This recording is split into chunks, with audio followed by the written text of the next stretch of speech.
Orthmont, the father of all continents. At least, this is what the Westerners say. For over 1,000 years, the Republic of N has flourished. Would-be uprisings and civil wars have been snuffed out by the will of those who wish to see brighter days, not a return to the chaos that once plagued the land.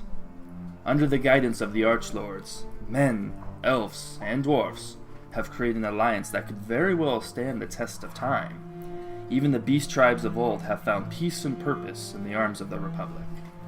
And while the walls of the capital house many stories, fate finds us somewhere else, in the prosperous port town of Veldarul. Named after the Dwarven house that founded it, Veldarul sees many goods to seize, and many travelers find themselves warmed at night by the much-advertised Dwarven whiskered ale. Nobility and the common man cross paths in the streets here, such is the way of port towns, where sweat meets gold. And where does sweat and gold go to rest? Why, where all great stories begin, in a tavern. And on this cold, windy evening, the warm hearths and melodic songs of the Narrow Lobster Inn welcomes us. Here, three strangers are in for a very interesting evening. So, this is where we open.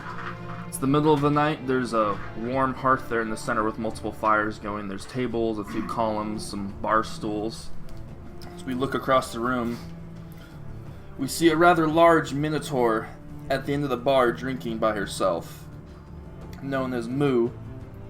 She's known to come into town from time to time to trade livestock and sell different crops that she grows just outside the city. Very little is known about her, other than that she seems to have a past either in reaping or raving or being a bandit of some sorts, but some people assume that's just... On the other side of the bar, we see a younger man by comparison in simple mage robes. A man by the name of Lerper. His shoulder has a small insignia on it that designates rank within the Republic Legion. And the flames that are embroidered on the back of his mage robes classify him as an Ifrit caster of the military. Most notably, he has no hair on his head. If you were to look at his face, he has no eyebrows, no hair. He's got these piercing silver eyes as he's staring down his drink. And whispers going around the tavern talk about how they've heard rumors of a man by the name of Lerper who was on forced leave from the military for being negligent. As a larger man who goes by the name of Belthrum, a nobleman clad in a chainmail, and he has a cape draped over his shoulder that has the mark of the Holy Order of Barn, as he is a knight of that order. Focus in on Belthrum to start with, as Belthrum has been dispatched to come meet with a Dwarven representative of the House Veldarul. They are large patrons of the Holy Order of Barn. They give a lot of donations, and they just donate goods and whatever they can to the church to help them out. So you're sitting at the table with the dwarf you were sent to meet, Dolam Veldarul. As you have like a modest, empty kind of like tankard in front of you, and he probably has like 6 empty ones in front of him. He's been drinking way before you got there. And he's just kind of like talking to you, just, yes, it's good to see a knight of the order, yes. Your order's been very good to our family, and vice versa, yes. How was your trip? Pretty uneventful, just a really jaunting ride through the countryside. I see. Well, I hope the countryside is as safe as I last left it. It's been a few years since I've left the city walls here, but I know those beast tribes can be quite vile. Not that I've ever seen one. He's kind of nervously looking towards Moo over at the bar, but he's just kind of... You can tell he's scared, but he's also next to a knight of the Order of Barn, so he's not too scared. But I just flare up my nostrils and just kind of like point to my great axe and just continue drinking. We'll just say that Moo and Lerper are just like plenty drunk. They've been here for a while. But Belthrum is here on business and has been drinking much more properly, much more diplomatically than everybody else in this bar. So Belthrum, you're kind of pretty well conditioned. You just kind of peek over your shoulders every now and then. The door swings open every now and then. It's always like you have your field of view kind of set, and there's always something much lower because it's always just a dwarf that's sauntering in. He's already drunk. He hasn't even gotten into the bar yet. It's pretty packed. There's different groups of dwarfs and humans. No elves at the tables. Most of the stools are filled out too. You can see a much older dwarf. You probably imagine maybe almost like 400 years old, who's behind the bar there, who's running it. And there is also a kind of a middle-aged looking dwarf who's up on stage towards the top right there is their bard who's been playing tonight. And as it got later and later into the night and it's gotten colder and windier outside, he started playing like more slower melodic songs in the background. What's he playing? He's actually playing a very large cello. It is a dwarven cello, so it's like really, it's like the business end is huge, but the actual area that he operates it on, it's almost like it was made just for him. It looks really awkward, but he started the night playing a lute and the piano, and he's now moved over to this really weird looking cello that just sounds really unique as he sings a song in the background, and you guys kind of know some of the dwarves are kind of sauntering with it and kind of saying the lyrics, way off beat here. Dolam leans more into the conversation with you, Belthrum. Let me ask you something there, good night. Do you think things have really changed since we've met with the Doryukins from the east? You're much more diplomatic than I am. That's probably why my family keeps me within these walls. If I were to go out there and get on a boat and sail to the east, I'd probably declare war with the first weird person I met, but... Well, let's toast. Toast to the church, to the Order of Barn, and to House Veldarul. And he vomits all over the table, just covering it in bile. He holds up a hand, he holds up a finger as he's kind of holding his mouth, and he looks at you, and you see his eyes, and you know something's wrong immediately as he's looking at you. And his face starts to turn purple. Oh. And he grabs at his throat. On medicine? He's poisoned. You immediately can tell he's poisoned. He's in the early stages of just... Can you use lay on hands? Okay.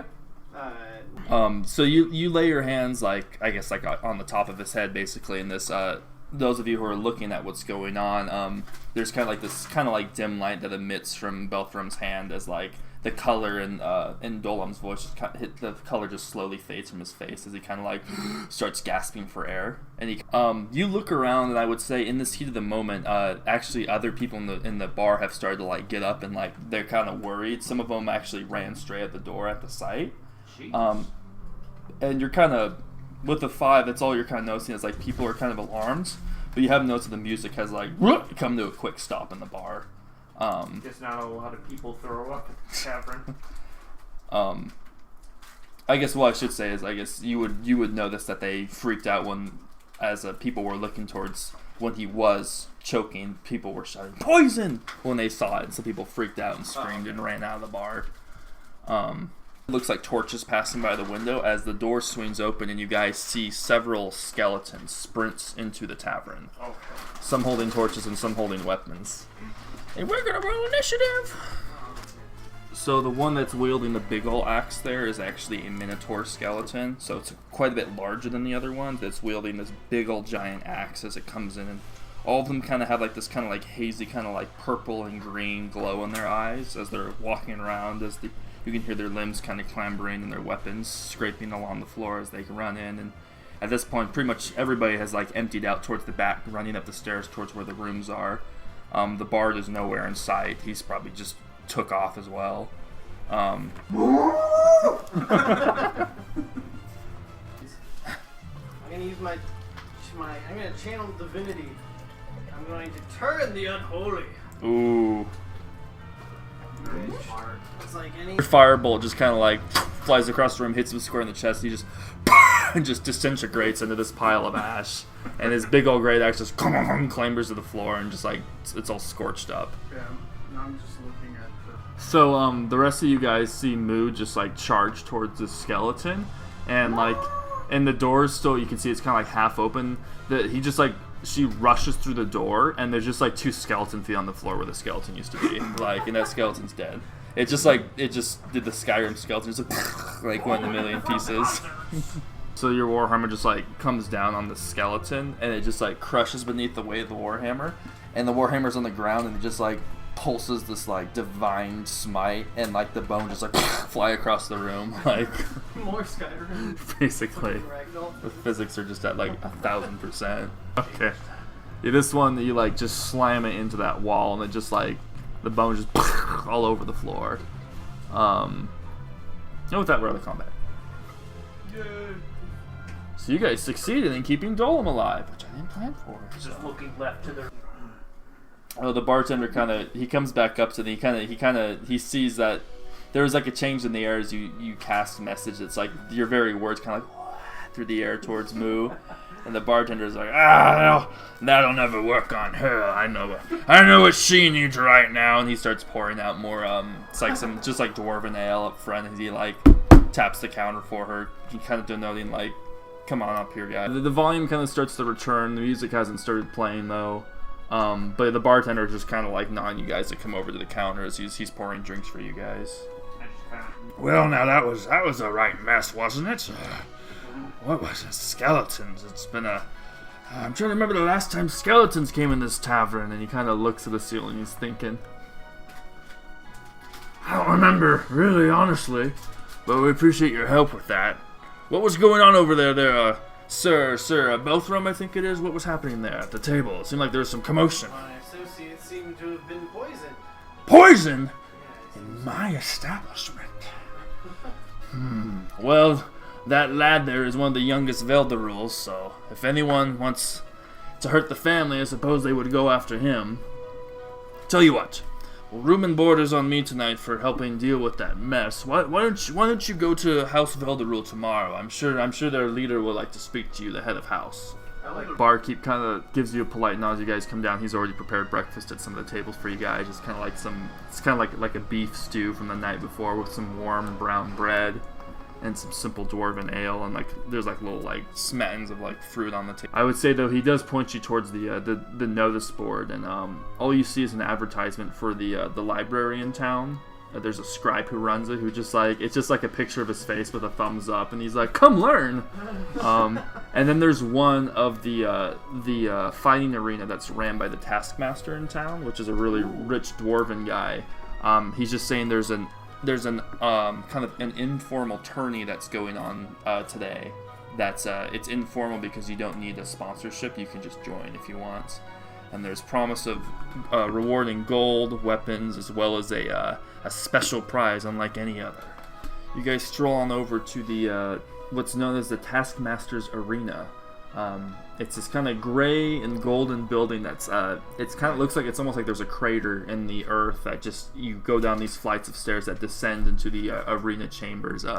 There's a small receiving office. You can see the audience kind of like there's just some of the seats are filled out there, and you can see beyond the bars. You can see it's just like this big dirt arena with like there's weapons strewn about, and it looks like there's like scorch marks, and people are out there kind of like looks like they're like carrying like an unconscious person off the arena. It's not that crowded right now though, but you guys walked in. There's this kind of like younger dwarf who just kind of sees you guys approach. He's like, "Hey, you guys here to sign up for the tourney?" Like, I'm just here to watch. But you wanna? I know you wanna sign up, Moo. Definitely, yeah. You look Yes. like the fighting type. who wants to fight?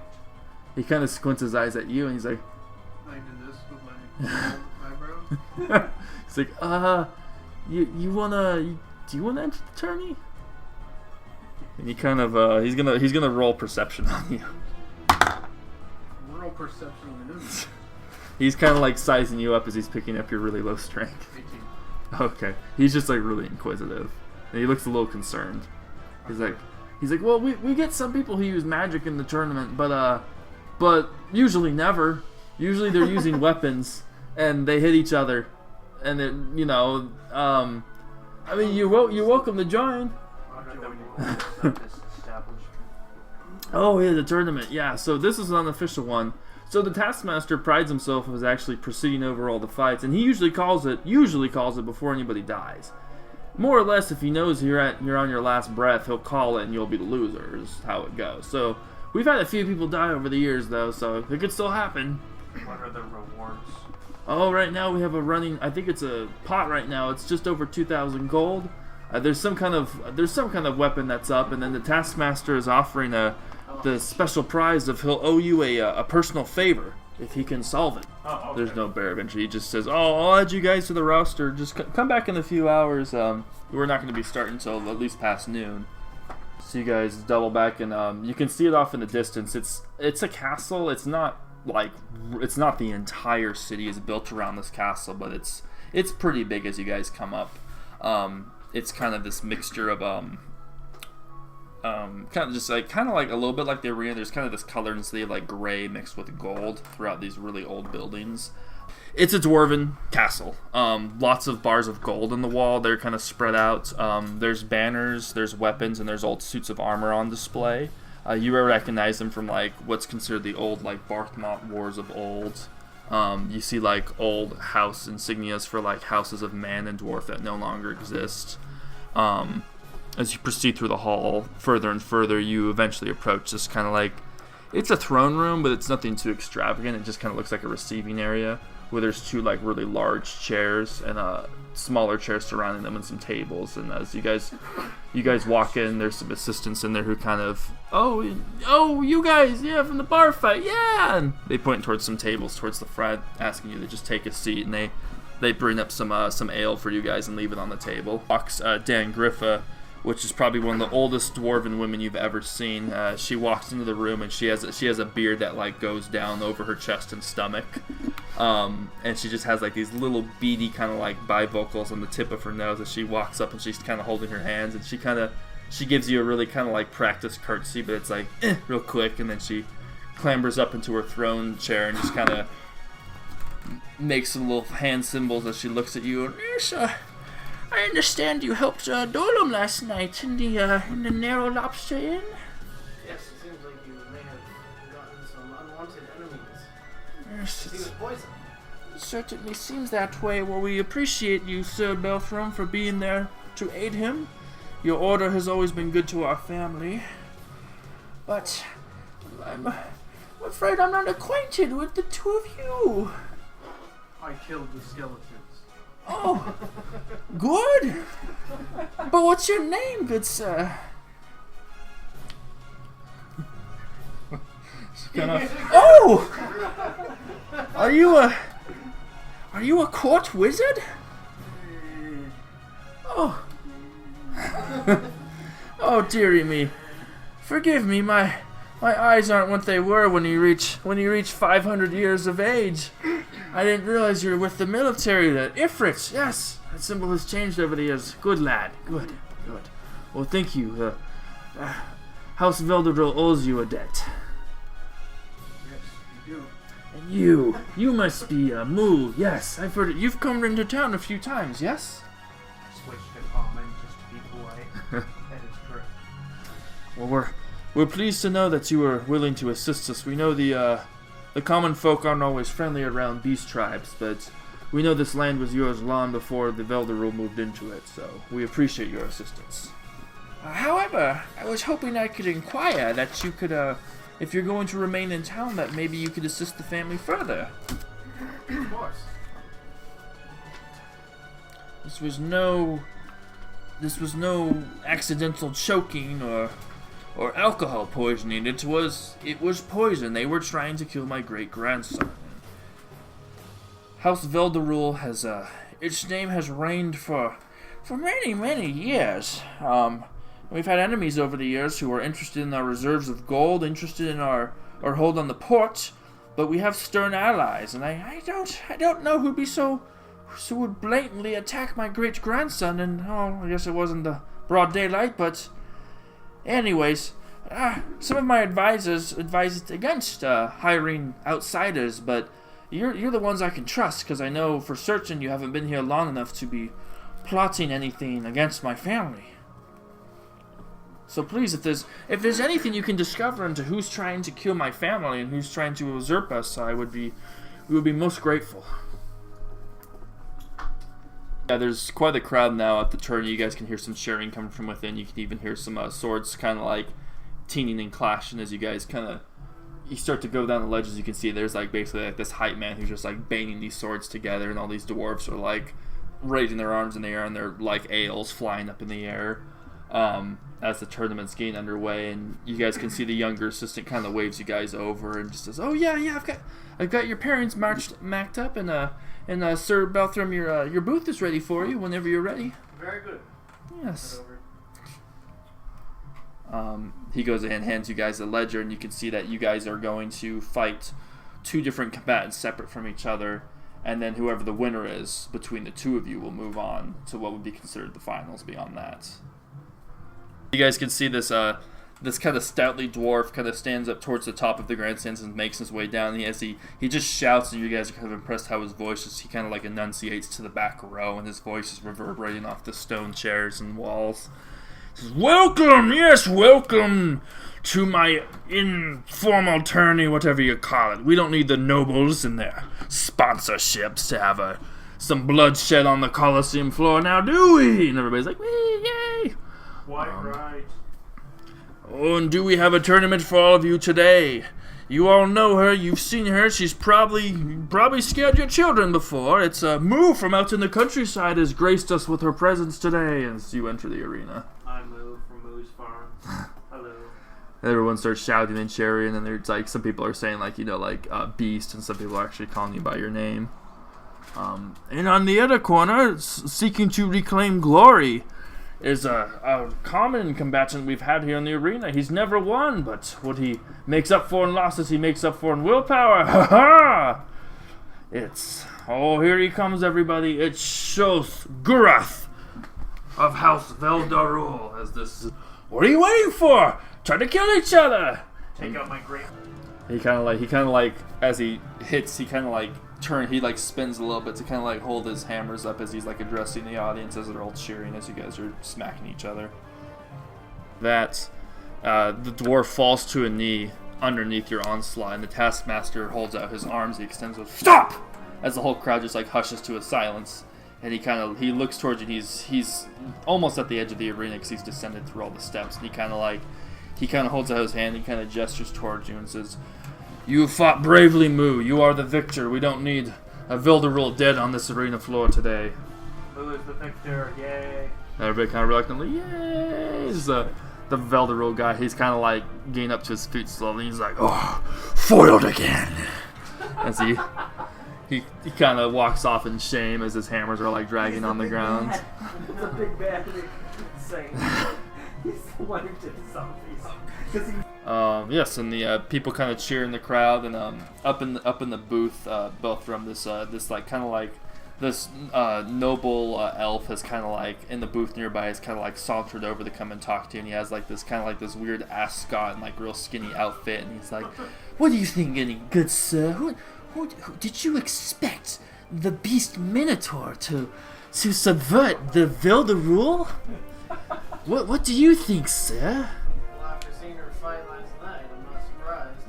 "Oh, is that a jest?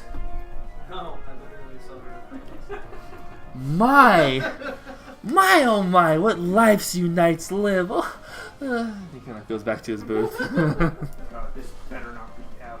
No, That maybe. sounds like him.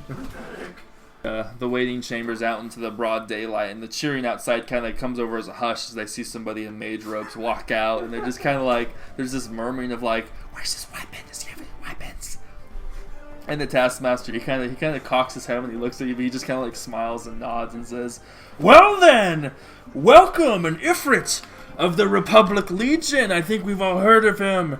You've probably smelt what happened at the bar last night. Did you smell burnt bones? I sure did. It's Lerper!" And everyone's kind of like, "Oh, yay, okay." And in this corner, oh, you've probably smelt him too as he came here this morning. I don't think the stench of his rum has come off yet. And everybody's like, "Oh," and laughing in the audience. Some of you, if you have daughters, may want to shield their eyes at this charmer here, Barthman himself from the Royal Navy. Yes. Can I use Mage Hand? Just like do this to him. What, to just touch his face? Yeah, just like caress his face for a moment. You really want to. Yeah. Okay, I'm doing that. Yeah, he drops his sword and now he drops that bottle, so it's shattered. He's like, he can't! And he kind of like wipes with his face, and you can hear some kids in the audience are like, "Ooh, magic!" They start clapping. And as soon as that bolt collides, he like turns his back towards you and already starts to give the crowd another dramatic bow, and you can hear some women go, "Oh!" Except they're dwarves, so it's like, "Oh!"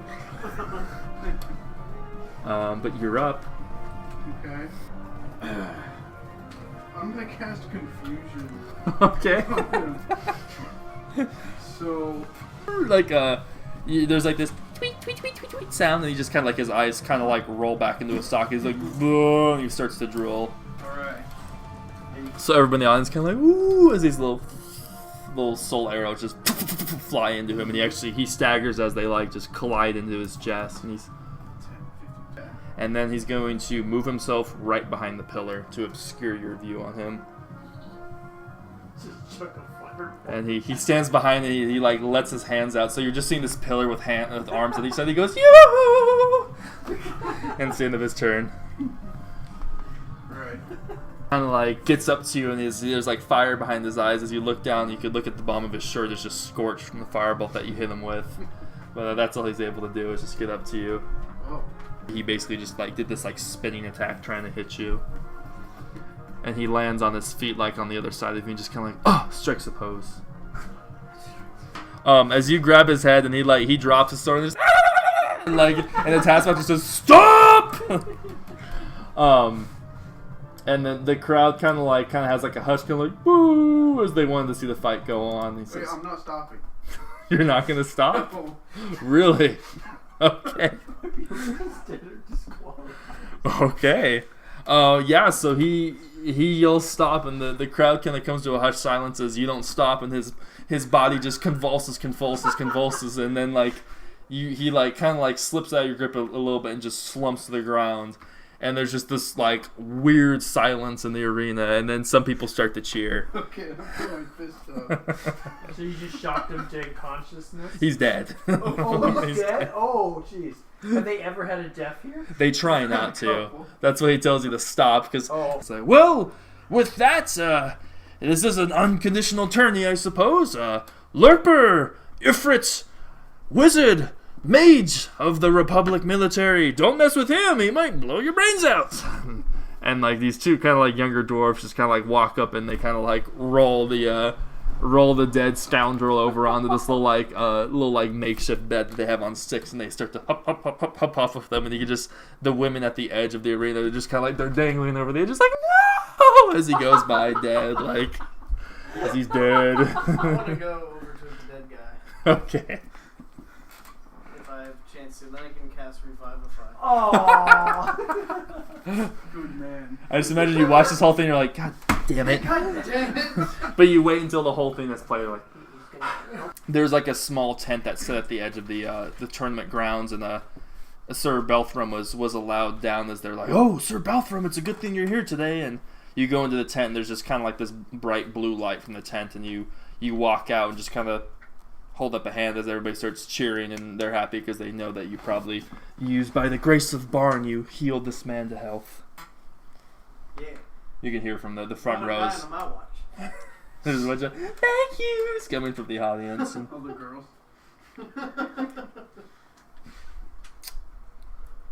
Oh, well then, I guess we'll move. We'll move right along then. Earlier today we had the lesser ranks already proceeded through their pairings, so now we can just move up the branch that we just had. So, who would it be? The thirsty minotaur from the countryside, or the man who can explode your head with electricity? Who would it be? because we're gonna do some PvP apparently. Oh. So you're up. I'm casting Dominate Person. Oh my god. So you have to make a Wisdom saving throw. Oh boy. I was just say, for all intents and purposes, if that's a success, depending on what you want to do, Okay. the fight's over. Surrender. I give up. Oh my god. I can't ignore that. Taskmaster says, "Whoa, there you have it. Bronze or brain. brain has triumphed today in the arena. Moving right along, since that fight took, well, no time at all, we'll go ahead and get right into the finals here. You may have, you've known our combatant for his ability to sling fire and electrocute others, and then most recently dominate the will of somebody else. It is Lerper of the Republic Legion. There's kind of a mixture of boos, but also cheers out there. Yes. And this is not so much a newcomer, but someone we have seen come to the arena before.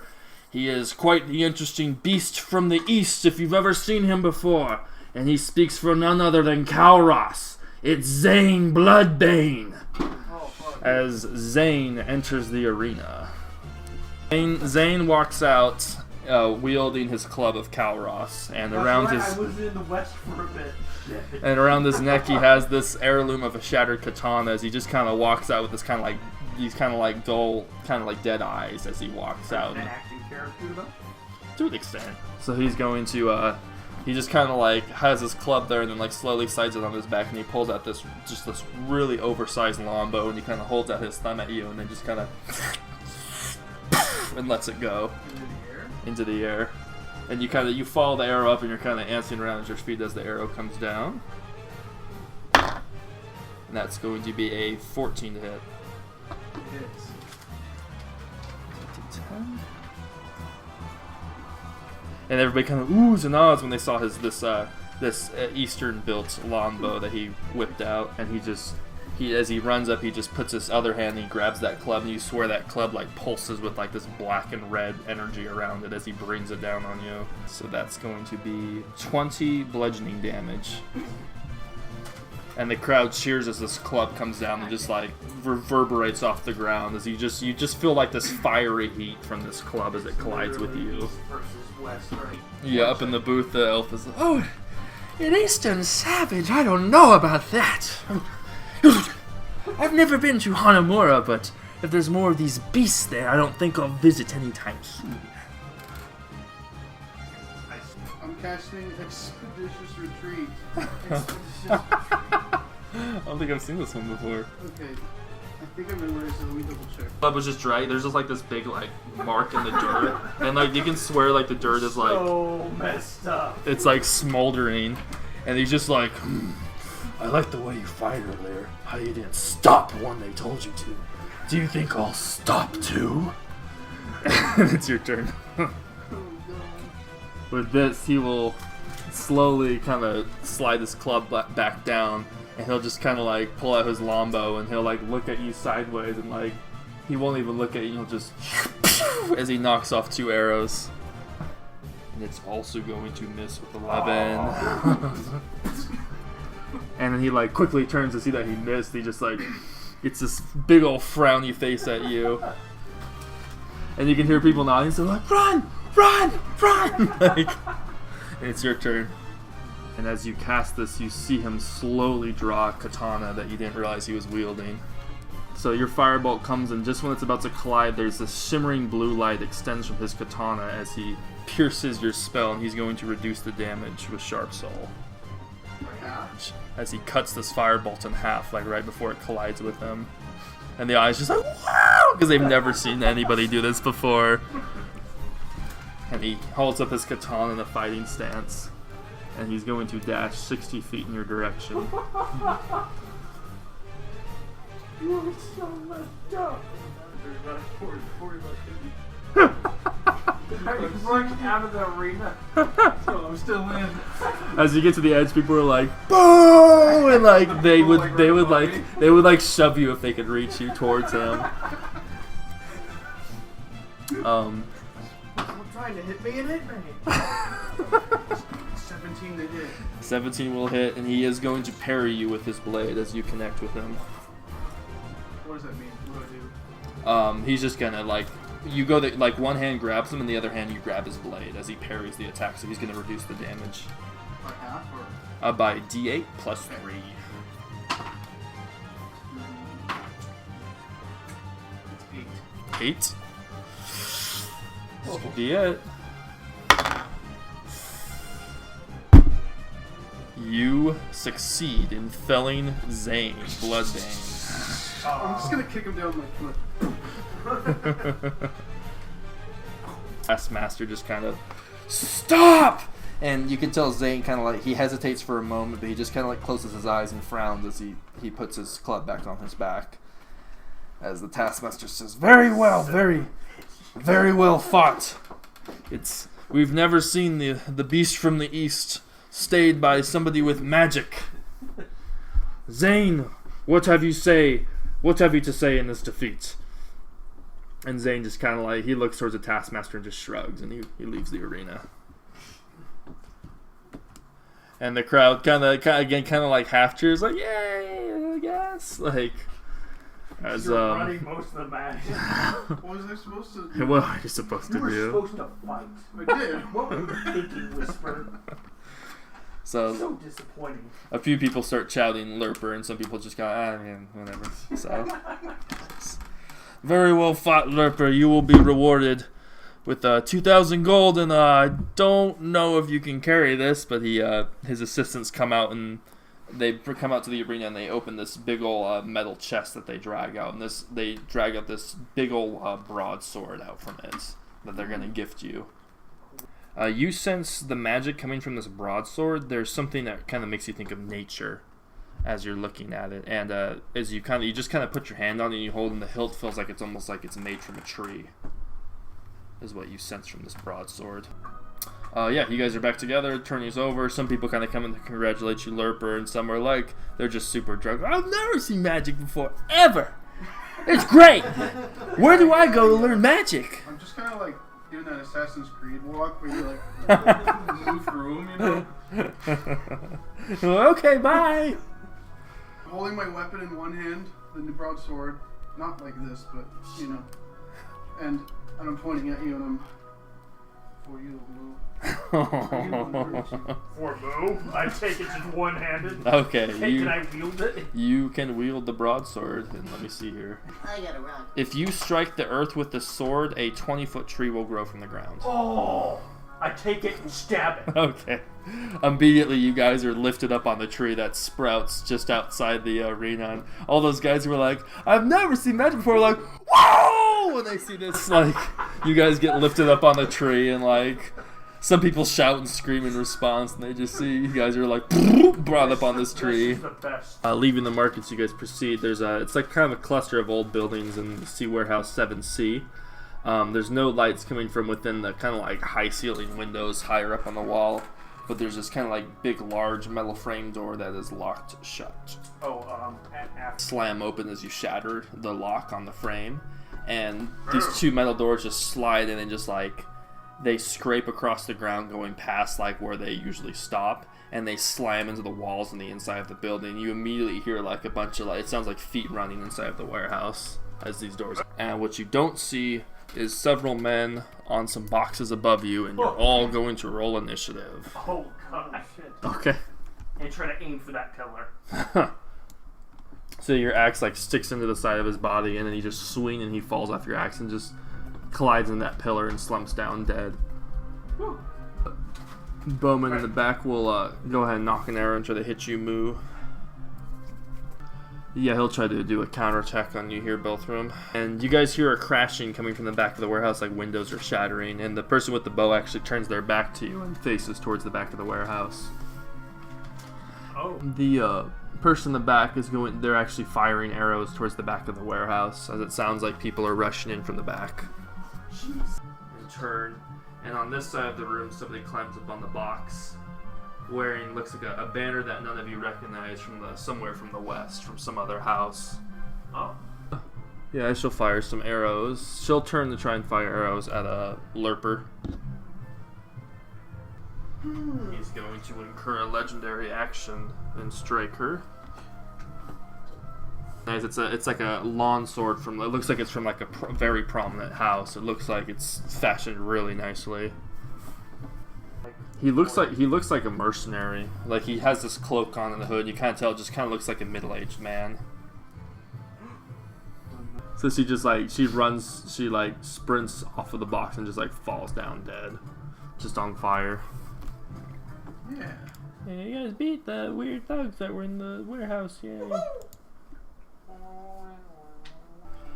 The middle-aged man throws back his hood just to reveal short hair, and he just has these piercing blue eyes, and he just shouts out and says, "Are you friends of House Keats?" House Keats? He kind of like, he looks a little startled, but kind of keeps his cool, and he says, "Who's House Keats?" And he resheaths his sword, and he says, "Why? Only one of the most prominent, richest, and most powerful houses in the West. Did you go to school, young man?" Yeah. Yeah, would I recognize it? You would recognize House Keats, yeah. It's a very prominent house that's towards just outside the capital. Probably more. We're trying to help our allies in House Veldarul look into the suspicions going on around town. We had heard a lead that there was some suspicious activity going on here in the warehouse, but it seems you beat me to it. What did you find? What happened? Why did these thugs attack you? We kind of busted the door down, and then they sort of attacked. So, Oh, okay, so probably because we broke in and entered. fair. Break in. Fair enough. Still, as far as I know, they're not the masters of this warehouse. They were probably trespassing themselves. Well, my men and I will investigate this warehouse to see what we can find, but of course you're welcome to help. What's your name? My name is Danton. Well, Danton, it's nice to meet you. As I clearly have never met you before. You seem like a fine fellow. He just kind of nods and goes, the body that wasn't burnt to a crisp, you guys find the same notes in both of the bodies. It's not signed, but it's kind of like hastily scribbled, and it tells them to break into the warehouse at night and see if you can find the crates that are alluding to this magic that the Zoho were talking about. A much smaller note that's on this like purple paper that's been rolled up, and it's just this short statement. It just says, "A coat of gold, a coat of red, a lion still has claws, and mine are long and sharp, my lord, as long and sharp as yours." Lerper and Belthrum, you guys kind of peek into some boxes that were damaged and pried open. It seems like just kind of like various goods from House Veldarul that are going out towards the east. Just some of it's like actual like bars of gold, and some of it's like just like crates of like Dwarven like whiskey and ale. But Moo, you do go up to a box that has an insignia you don't recognize, and you pry it open, and there appears to just be like kind of like these like canisters and barrels on the inside of it, and they have like the Zoho clan marking on it. Which you're like leaning into the crate like, "What's all this?" At this point, Danton and a few House Keats like spearmen just kind of walk up, and they're just like, "What's all this?" And they kind of peek in, and they're just kind of scratching their chins like, we think we can investigate this further. We're curious we can find out what our allies in Veldarul were sending to Zoho without us or the Republic being aware of it. These seem like goods that we've never seen before. This is nothing that they would be dealing with. Oh, have you never heard this song before? Nope. This is a song that was devoted to what's his name here? Actually, I haven't spoken it for a long time. Castamir. It was a dwarf who fell from disgrace from House Veldarul many years ago. The outside of the necropolis, it's kind of this humble-looking temple that kind of descends into the ground. It's kind of like the House Veldarul. Some of the architecture like harkens back to the old like Dwarven families that would fight in these old wars in Barthmont. Descending inside, it's largely empty. The air is very cold. It's kind of gray, kind of like a little foggy. There's just all these endless tombs of dwarves and dwarven families. But as you guys are in the necropolis, you swear you can hear music. You reach the ends of the necropolis, and it gets into the kind of like specialty or VIP honored dead of all the Veldarul families that have been buried over the years. And you see a dwarf who is kneeling at the very end before a tomb, and he is playing a very large cello. Whoa, is that the bard? It is the bard. He kind of like abruptly stops playing the cello and stops singing. And he looks back at you and smiles, and he just kind of laughs and says, "Poison Veldarul? Of course not. That's not what I would do." And you notice as he's talking to you, like the music you've been hearing hasn't stopped. As he's talking to you, Yes. He is casting some form of illusion magic you haven't seen before, and it's affecting your hearing. I And can't be charmed or frightened. Okay. You would recognize, though, Lerper, that it's been occurring since, like, probably even before you entered. It's probably a part of the music he's playing. This is The Reigns of Castamere. It's a song devoted to Castamere, my long-lost relative. Where did you go when the skeletons came? I ran back up to my room. I wasn't going to fight any undead. I figured I'd leave that to the Knight of Barn. Oh, I'm a traveling minstrel. So the inn gives me room and board since I play for him. I imagine he was a little frustrated when I left my post early, but again, I don't play music for skeletons, I play it for the living. Well, I believe as a dwarf formerly of House Veldarul, I am within my rights to come down here and honor any dead I see fit. And if anything, outsiders who are coming into a dwarven house of the dead to do nothing but accuse others of lying have no purpose in the house of the dead. Magic you're casting. It's an illusion spell. It's tied in with the lyrics to the song. I've seen it from time to time in the inn, and it makes people feel kind of floaty and at peace while they're drunk. Well, why are you casting it here? It's because I'm singing the song. If I sing the song anywhere, the illusion spell starts. Okay, he's going to cast Zone of Confusion. As he's running up the stairs, he's just shouting. He's just saying like, they're trying to hurt me. They're trying to kidnap me. As he runs up away. More than halfway to House of Veldarul, and some city watch just kind of see Moo like sprinting. They're just like, whoa, whoa, whoa! Like, are you guys pursuing that person who just went sprinting by? Detain him, yes. He's part of a crime investigation. Oh, we didn't know what was going on. We just and they kind of shrug. They're like, oh, he went right past the house. I think he's going towards the city walls. Oh, are you pursuing the guy who just ran through? Has he already crossed it? Yes, he's heading towards the gold mines. We weren't sure if we should raise the bridge or not. It was already down because it's normal hours in the city.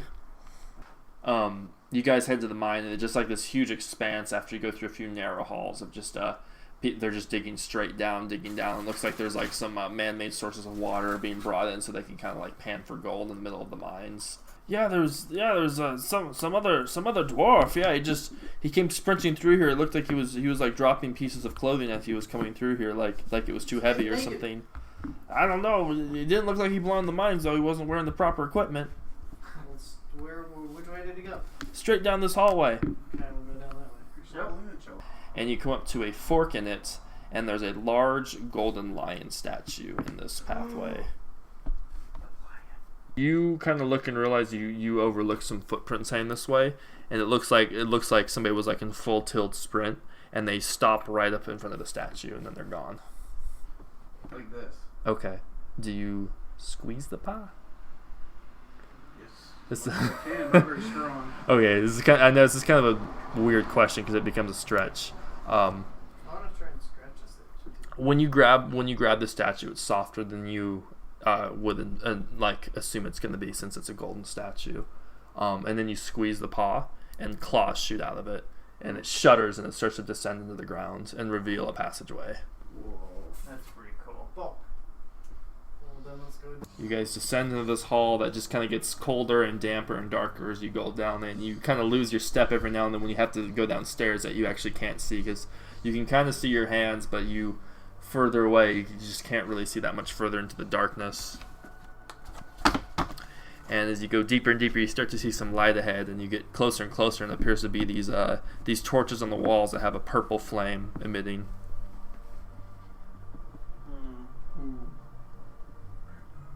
Recognize the sound as from what you heard last night, a bunch of skeletons. As you step out into this chamber, you can hear the kind of like hissing sound as skeletons start to like slowly kind of like dig their way out from the earth. I'm going to continue following the tracks. Alright, we're going to roll initiative then. Fuck the skeletons. Woo! Fuck it. Ceiling. One that's hugging the pillar, you guys like feel the room shake and the pillar like shudders as like the skeleton starts to like slowly light on fire as it's hugging this pillar. And I would say immediately, Belthrum, you would sense a foul magic. As the pillars are going to explode in wild fashion, so I need everybody but Lerper to make a Constitution saving throw. This guy just blown away. Both good as a giant troll emerges from the ground. What the fresh? And it looks a little bit undead. Fuck. as parts of its skin are hanging off and there's no eyes in its sockets, but there's still a lot of flesh on it. And as this troll rises from the ground, you guys do start to hear a faint voice in the distance. Cast reduce on the troll. Overrun. Overrun? I guess I'll overrun. Okay. Ooh. And he again has to take a crit fail because of the disadvantage. And this will be really interesting to see what kind of damage he gets from falling. He dies from getting overrun. He had 4 health left, and I rolled a 4. So he just kind of, and he's like, all right, and then, and just falls on his back dead. Wow. And Overrun rules. as if on cue, so we can stay in combat, there's this explosion behind you, Lerper, as another undead troll raises from the ground. Coming out of the ground. And he's just like, my brother, no! Oh my god. Because he has disadvantage. Got a crit, why? God damn it. You to die. Kill him with another overrun. Kill him with another overrun. You kill him with, as he knocks his, Overrun, he kill knocks in a his row. poor little head on the ground. Wow. However, since he is not lit on fire yet, Oh. he will regenerate 10 health on his turn. Oh shit. But it is your turn, Moo, if Belthrum is all done. I go into my backpack. I take out a torch, light it, and stick it in his face. Okay. I'm not gonna roll anything because you're technically out of combat until it would be his turn. So yeah, you just like touch him with a torch and it's like terminal montage, and he just can't regenerate anymore and he's dead. Like, so Charles is dead. Into this purple, like light lit room. The walls and the ceiling are like this kind of like dark gray stone, and you can just feel this real like coldness in the air that makes you feel like the necropolis you guys were in earlier. And you walk in to find the bard as he is packing up his loot, and he is looking at all of you, and he just has this. All his instruments. He just has this annoyed look on his face as you guys come in. Is I'm gonna there, try and capture him. wait, is there a pathway behind him? Nope. So he's at a dead end. He is at a dead end, and as you go on roll investigation inside this room. Clearly up to some no good doings here, swine. I don't understand. And his voice is kind of changed. I don't expect somebody of the Holy Order of Barn to understand what a good revenge tale is like. So then you admit that you're trying to get back at the house. I'm trying to get back at the family that disowned me.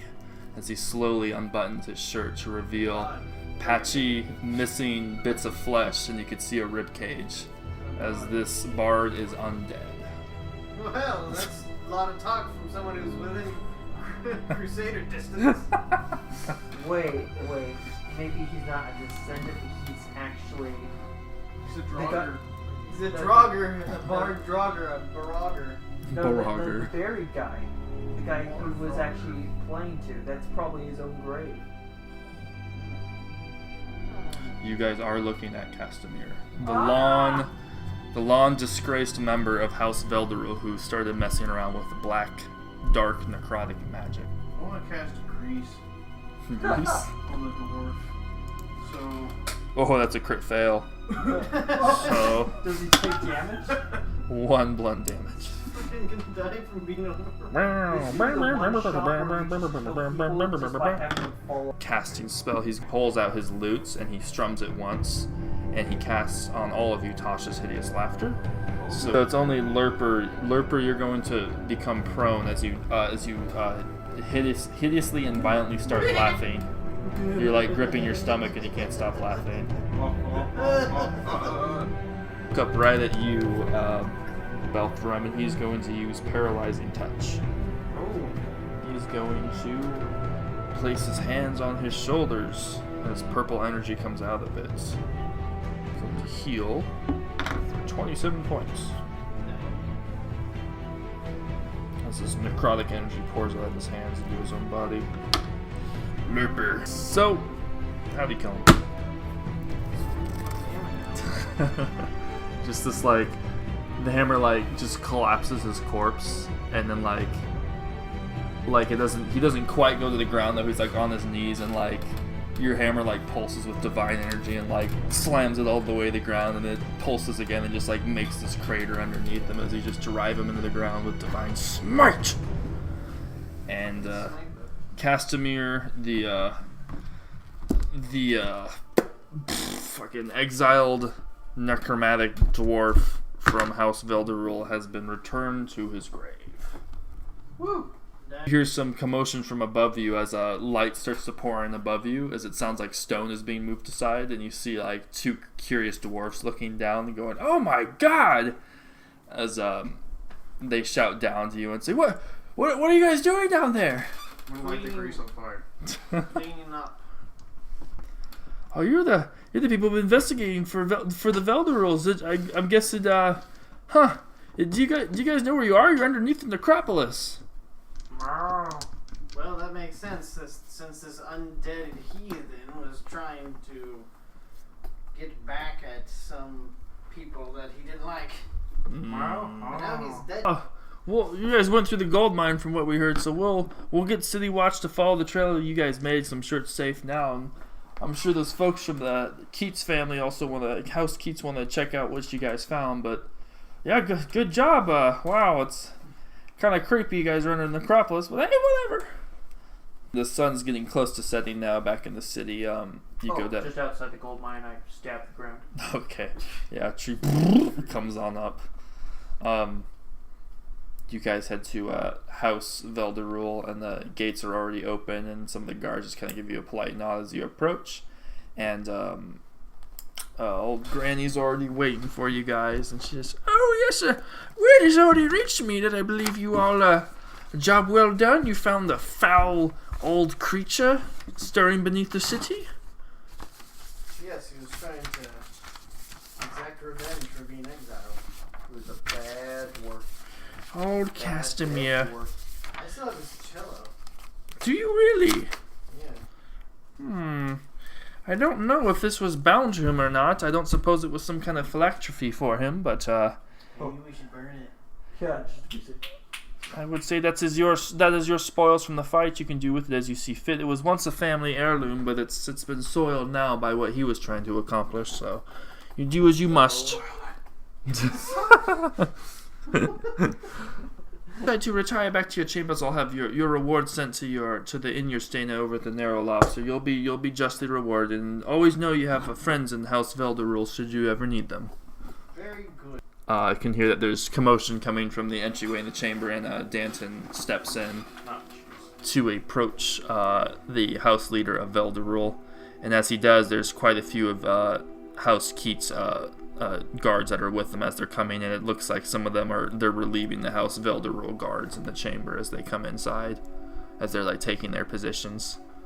And Danton just kind of sees you guys. He just kind of gives you guys like kind of like a sideways smile and just kind of nods at you guys, kind of like, "Oh, job well done, I guess." We took care of business. It seems you had to get your hands dirty with the dirty work. Well, I have respect for people who have to do that. Very well.